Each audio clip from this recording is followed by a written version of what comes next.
उपमुख्यमंत्री सुनेत्रा पवार थोड्याच वेळात स्मृतीस्थळी जाणार आहेत। शारदा प्रांगणात अजित पवार यांचं जे स्मृतीस्थळ उभारण्यात आलेलं आहे त्या ठिकाणी जातील। आज मतदानाचा दिवस आणि मतदानाला जाण्यापूर्वीच स्मृतीस्थळी सगळ्यात आधी उपमुख्यमंत्री सुनेत्रा पवार जातील। बारामतीतली ही पोटनिवडणूक अजित पवार यांच्या निधनानंतर होणारी ही पोटनिवडणूक सुनेत्रा पवार यांच्यासह 23 उमेदवार या ठिकाणी रिंगणात आणि मागच्या वेळेला जितकं मताधिक्य अजित पवार यांना होतं त्याच्यापेक्षा कितीतरी अधिक पटीनं मताधिक्य सुनेत्रा पवार यांना यावेळेला आपल्याला मिळवून द्यायचंय असं राष्ट्रवादीच्या नेत्यांकडून राष्ट्रवादीच्या कार्यकर्त्यांकडून म्हटलं जात होतं।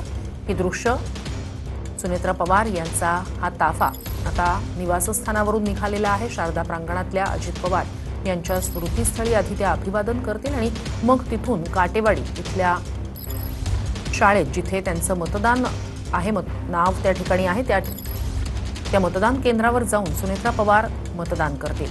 बारामती आणि राहुरी या दोन ठिकाणच्या या विधानसभा पोटनिवडणुका शिवाजीराव कर्डिले आणि अजित पवार यांच्या निधनानंतर होणाऱ्या या दोन्ही पोटनिवडणुका तर सुनेत्रा पवार स्मृतीस्थळाकडे रवाना झाल्यात। निवासस्थानाहून त्या निघालेल्या आहेत। सांगता सभेच्या वेळेला सुद्धा सुनेत्रा पवार यांनी बारामतीकरांना साथ घातलेली होती। तर माझ्यावर कोसळलेलं हे डोंगरा एवढं दुःख मी कोंडलंय आणि तुमच्यासाठी म्हणजेच बारामतीच्या विकासासाठी अजित पवार यांनी जे स्वप्न पाहिलेलं होतं त्याच्यासाठी म्हणून आता आपल्याला झटायचंय असं सुनेत्रा पवार यांनी म्हटलेलं होतं। ते स्वप्न आपल्याला पूर्ण करायचंय। सांगता सभेला मुख्यमंत्र्यांसह अनेक महत्त्वाच्या नेत्यांची उपस्थिती होती आणि याच मंचावर सुप्रिया सुळे सुद्धा आलेल्या होत्या। बारामतीकरांना आवाहन करण्यात आलेलं आहे। तर 1967 पासून या ठिकाणी पवार कुटुंबातलीच व्यक्ती जिंकून आलेली आहे। आधी शरद पवार, मग अजित पवार आणि आता अजित पवार यांच्या निधनानंतर होणारी ही पोटनिवडणूक सुनेत्रा पवार उपमुख्यमंत्री आहेत। त्यांना सभागृहावर म्हणजेच विधानसभेवर निवडून जावं लागणार आणि आता ह्या पोटनिवडणुकीकडे सगळ्यांचं खरं तर लक्ष। ही बिनविरोध करण्याचे प्रयत्न झाले मात्र ते शक्य होऊ शकलं नाही।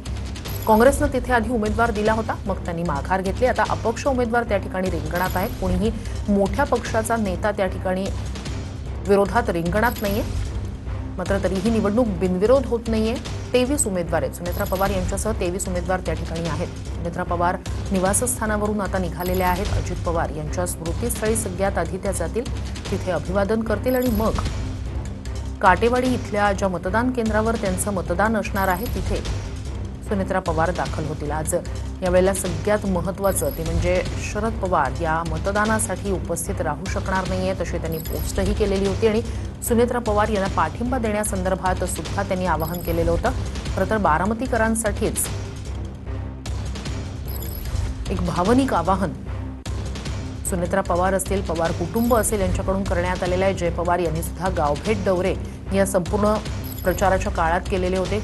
त्यांनी म्हटलं होतं हा प्रचार नाहीये, खरं तर हे कुटुंब आहे आणि ज्या कुटुंबापर्यंत आपण पोहोचतोय आणि त्यांना पुन्हा एकदा आपण आवाहन करतोय। अजित पवार यांनी जे स्वप्न पाहिलेलं होतं ते स्वप्न पूर्ण करायचंय, त्यामुळे तुमची साथ मला हवी असं सुनेत्रा पवार यांनी बारामतीकरांना म्हटलंय।